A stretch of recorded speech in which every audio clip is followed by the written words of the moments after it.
Tumagilid ang isang truck sa bahagi ng MacArthur Highway sa Valenzuela. Nagkalat sa kalsada ang karga nitong malalaking mga bakal.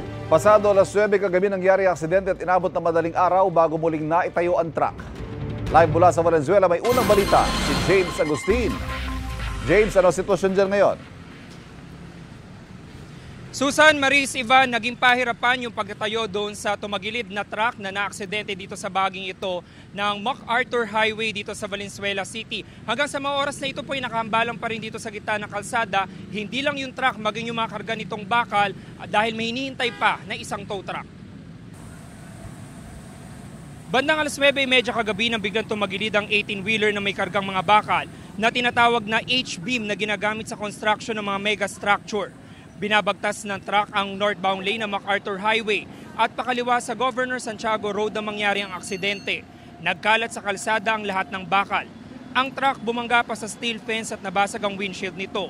Matapos ang 6.5 oras, tuluyan ang naitayo ang truck bandang alas 4 ng umaga.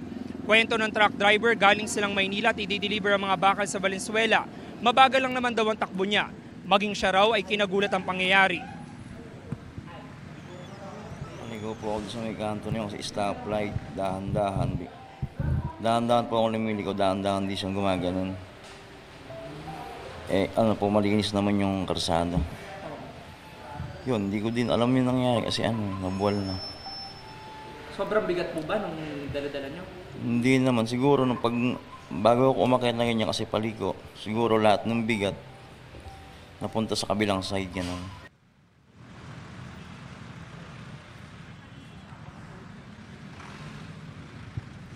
Samantala, Ivan, ito makikita mo dito sa gitna ng kalsada kung gaano po kalaki yung mga bakal na karga nitong truck na ito. Ito po yung mga H-beam. Nasakop nito yung halos 3 lane ng kalsada at may hinihintay pa kasi. Kanina pa nandito nakita natin yung paglilipatan ng truck nito pero hindi pa natin malaman ngayon kung bakit hindi pa sinisimula na matanggal ito sa gitna ng kalsada. At ngayon po yung traffic dito sa southbound lane ng MacArthur Highway sa area ng Malinta ay tumutukod na dahil nga dito sa nangyaring aksidente dahil iniiwasan ito ng mga motorista. Tulad na nakikita nyo, may traffic enforcer naman dito, isang lane lamang kasi yung nagagamit ngayon. Pero paglagpas naman dito, maluwag na yung bahagi ng kalsada. Yan muna yung unang balita. Mula rito sa Valenzuela City, ako po si James Agustin para sa GMA Integrated News.